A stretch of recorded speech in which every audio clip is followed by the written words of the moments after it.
Hey there. I was recently asked about steam bending ribs into a Currach, and rather than write reams and reams of text, I decided I'll just burn off a quick video. So when I'm doing ribs, because we steam bend them in by eye, but I made this little contraption to help things along a little bit. It's my bending jig.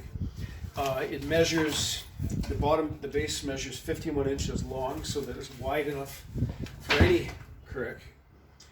And from this surface to the top is 23 inches, because we read in Hornell and other sources that the depth of a naval at the thwarts is 2 feet, 24 inches.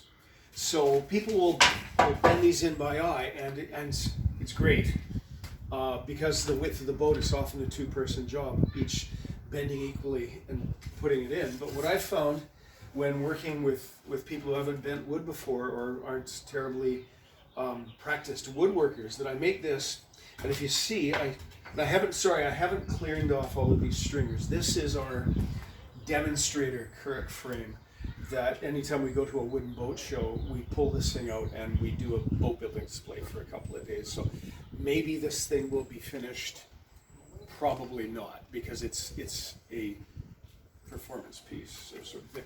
So here it is. I put the thing in place, and as you can see, it's resting. So the boat's upside down. As you can see here, it's resting on the undersurface, the lower surface of the upper gunwale. The boat's upside down, of course. So with this, plus that depth, this brings us to about 24 inches. Right now, this total depth, we don't have to be precisely accurate, because I'm going to bend, and we start in the middle and we work out towards the end. And generally, I start in between, on a two thwart boat, I start bang in the middle between the thwarts and work towards the end.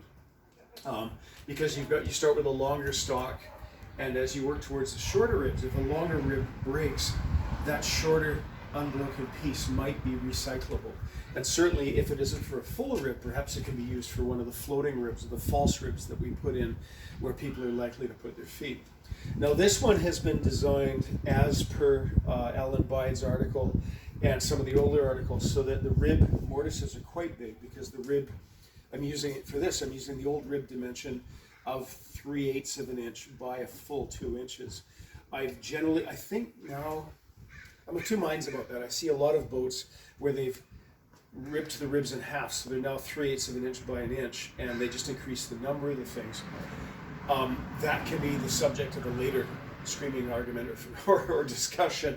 But in any case, my drill is I put this in place. Now, of course, it would be properly centered, and you can just eyeball that along the boat, but it's properly centered.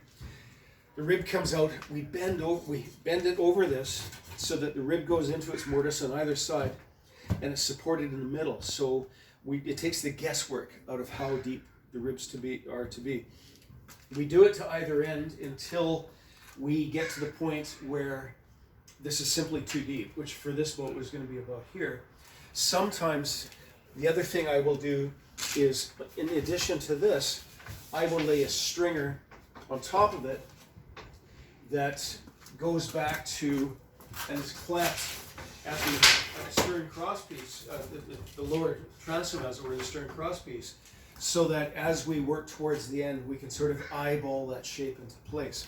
But in any case, here we go, 51 inches, 23 inches, bending the rib over that. Now the rib, of course, goes through the mortise, and it remains loose, and we don't fasten that rib until we've attached all of the stringers. And from my work with Bidarkas and other Arctic craft, I tend to try to do the whole darn thing in one day. I'll get the ribs in and the stringers fastened, because as the ribs are loose in there, as we attach the stringers, starting in the middle and working our way out to the end, that will pull these ribs into their correct alignment. So by the end of the day, ideally, all the ribs are in, the stringers are completely fastened, and then I let it sit at least overnight so that the wood can sort of take up back and forth. And you'll find that sometimes you'll have a spot where the hull isn't completely fair, but it seems to have fared itself out as the wood pulls itself back and forth. Now, I believe I've answered all the questions. questions. But if there's anything else, or if you got anything to add to this, because this is a mutually beneficial project as we pass ideas and methods back and forth. So there we go.